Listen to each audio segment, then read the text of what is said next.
自民党と公明党が過半数を取るかどうかというところで、多分日本の状況は結構大きく変わりますと。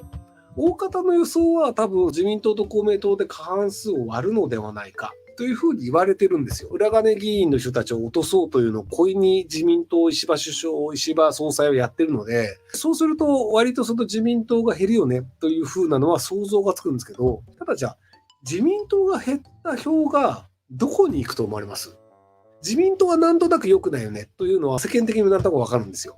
じゃあ立憲民主党超いいよねっていうかっていうと、なんか別に立憲民主党もそうでもないよね。維新も斉藤知事の問題とかで、なんかあんまり勢いないよねっていう風になっていくと、自民党は減るんだろうけど、じゃあどこが増えるのっていうところが、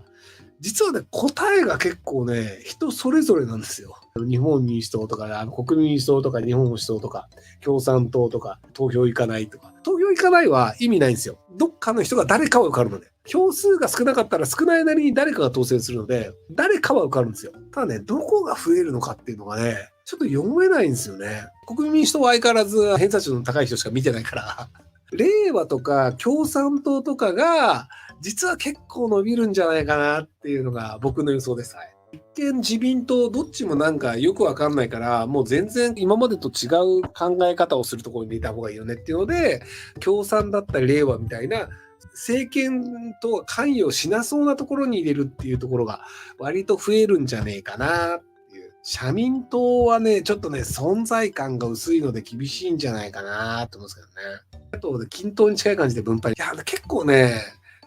維新が僕減るんじゃないかと思ってて、維新は改革をしてくれるんだ、世の中を良くしてくれるんだっていうイメージが強かったんですけど、実態としてはただの野党なんですよ。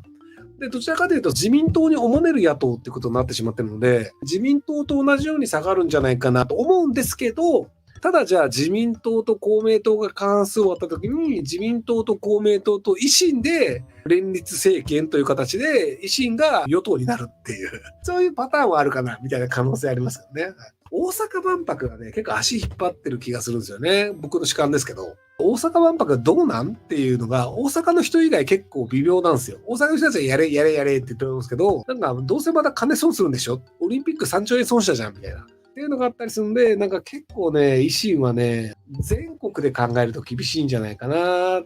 そういう意味でちょっとね、日本がまず読めないんですよ。で、海外も読めないんですよ。イスラエルとイランが戦争するかもしれないというので、イランがミサイルバンバンイスラエルにしましたっていう話があって、イスラエルの兵隊がレバノンに1万人ぐらい行くらしいんですよね。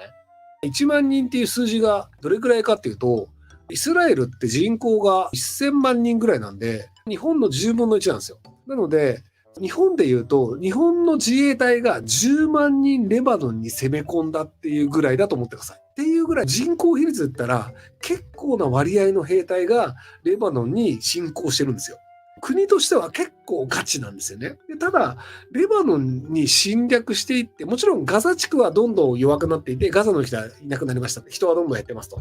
で、じゃあ、レバノンの全員ぶち殺すっていうのをイスラエルがやれるかっていうと、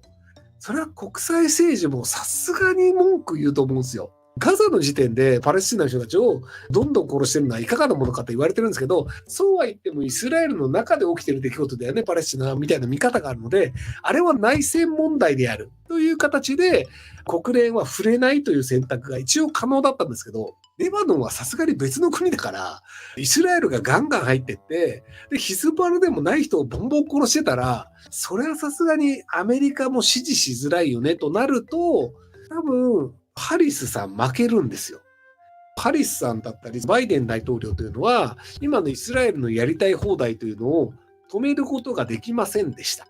で、ロシアとウクライナに関しても、ロシアのやりたい放題というのを止めることができませんでした。なので、トランプ大統領って好戦的なイメージがあるんですけど、でもあの人だったら戦争を止められるかもしれないよね、という期待でいくと、割と期待度高いんですよ。トランプ大統領って何するか分かんないっていう恐怖があるんですよ。カマラ・ハリスさんとかバイデン大統領はまともな人なので、イスラエルにアメリカが敵対するようなことをやって、アメリカの中のイスラエル系の経済圏の人たちから民主党が嫌われるみたいなことをしてしまうというのをやらないよね。なぜならまともな人だから。っっていうので、ある程度行動のパターンの想像ができるんですけど、トランプ大統領って、お前ムカついたから核のボタンを押すぞって言って本当に押しちゃいそうな空気があるんですよ。ハリスさんとかが、バイデン大統領が、イスラエルあんま調子乗ったら核のミサイル押すぞって絶対言わないじゃないですか。でも、トランプ大統領は言いかねないんですよ。言ったとしても、あれ冗談だから冗談って言って許されちゃうんですよ。バイデン大統領がそれ言ったら、多分世界中からバッシング受けて、で、共和党だから民主党からバッシング受けて、バイデン大統領のハリス大統領いかがなものかってなるんですけど、トランプ大統領が、あれ、ジョークって言ったら、まあ、トランプはそういう人だからっていうので、みんなさーって引いていくんですよ。何しても許される、何をするかわからない。しかも、何をしても許されるっていうかなり特殊なポジションなんですよ。テスラをやってるイーロン・マスクもトランプ大統領を支持してるんですけど、実はそのね、嫌われてるというのはね、かなり良いカードなんですよ。たまたま夜な夜なで森永卓郎さんとお話をしたんですけど、森永さんももう数年で死ぬしって分かってるから言いたい放題言ってるみたいな。で、僕も日本にいないし、経済的には別にそんなに困ってないので、なので好き放題言うっていうので、嫌われても困らない人なんですよ。嫌われても困らないポジションって取れちゃうと、めちゃくちゃ強いんですよ。嫌われてもいい。逆に言うと、嫌われると困る人っていうのは支持者が必要なんですよ。なので、既存の支持者にそっぽを迎えたら自分のポジションを失ってしまうんですよ。支持者がこう自分を盛り上げて、みこしとして持ち上げてくれてるので、そのみこしを持ち上げてくれる人たちがいなくなると、自分はそこから没落するしかないんですよ。でも嫌われても OK な人って、そもそもみこしがないので、別に俺はここにいるけど何か。で、別にじゃあ、ひろゆき嫌いになったからもう持ち上げないわとか、トランプ大統領嫌いになったから持ち上げないわって言っても、多分トランプ大統領気にしないんですよ。だからって。多分トランプ大統領が大統領もう一回なったとして、議会でいくら責められても、でも俺大統領自分から辞めねえからって、多分最後まで任期続けると思うんですよね。そういう感じで嫌われてもそのポジションに行けるというのになると、誰も止められないので、ある種独裁になって大変なことになる可能性もあるんですよ。トランプ大統領は性的暴行してるっていうのも一応裁判所で認められてるので、本来であったら女性の合意を得ずにデパートで性的暴行するって完全アウトですよ。犯罪者ですよ。でも、なぜかトランプ大統領だから仕方ないよねってなっちゃってるんですよ。っていうぐらいの人なので、なかなかね、トランプ大統領が勝ったら下ろせない。ただそれぐらいの人なので、本当に自分が正しい、自分がやりたいと思うことをやったときに誰も止められない、予想ができない強さっていうのがあったりするので、ある種できる人なんですよね。だからそういう意味でいくと、こ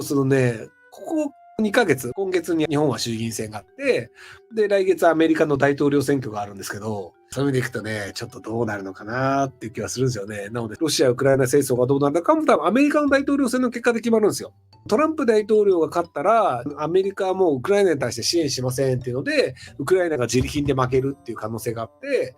で、もしくはウクライナがロシアにどんどん侵攻しちゃう、一か八かっていう可能性。で、イスラエルとイランだったりレバノンに関しても、トランプ大統領が何するかわからんっていうのがあったりするので、世界の先は読めない。で、そこでじゃあ経済がいきなり没落する可能性もあるかなと思いきや、アメリカその失業統計とかで結構良くなってたりして、アメリカ経済いいじゃんみたいなのがあって、アメリカ経済壊れないじゃん全然っていうのもあったりするんですよ。経済が壊れないとハリスさんでいいよねっていうパターンもあるんですよね。経済が悪くなると大統領をすげ替えようぜ。経済が悪くなると総理大臣にすげ替えようぜっていうのがよく起こるんですけど、アメリカが実は経済結構それなりに持っちゃってるっていうのがあったりするので、じゃあハリスさんでいいよねというところもなりそうな部分もあったりするので、ちょっと先が読めないっていう。なので、いろんな人がいろんなこと言ってると思うんですけど、何が起こるかわからん。リセッションがね、もうちょっと僕は早く来るかなと思ったんですけど、思った以上にアメリカの経済が底堅いので、リセッションはまだまだ来ないんじゃないかな。来ないとすると、バイデン大統領とカマラ・ハリスさんの政権っていうのは続くっていう可能性もあるんじゃないかなと。いや、また利上げするんじゃないですかね。でそうすると、また円安になってしまうので、日本も利上げをするというので、こうしなきゃいけなくなって、結果としてまた株価が下がってっていうので、こう日本経済もアメリカに振り回されるっていうことになるんじゃないかなと思います。いやだから石破さんが石破ショックって言われてるんですけど、基本的にはアメリカ経済に日本は引きずられてるので、石破さん動向というよりは、むしろアメリカの経済の状況によるっていうのなので、日本の政府が何するとかっていうのは、日本経済においてはそこまで大きくないんじゃないかなと思いますけどね。ご視聴ありがとうございます。今回の動画はこちらからの切り抜きになります。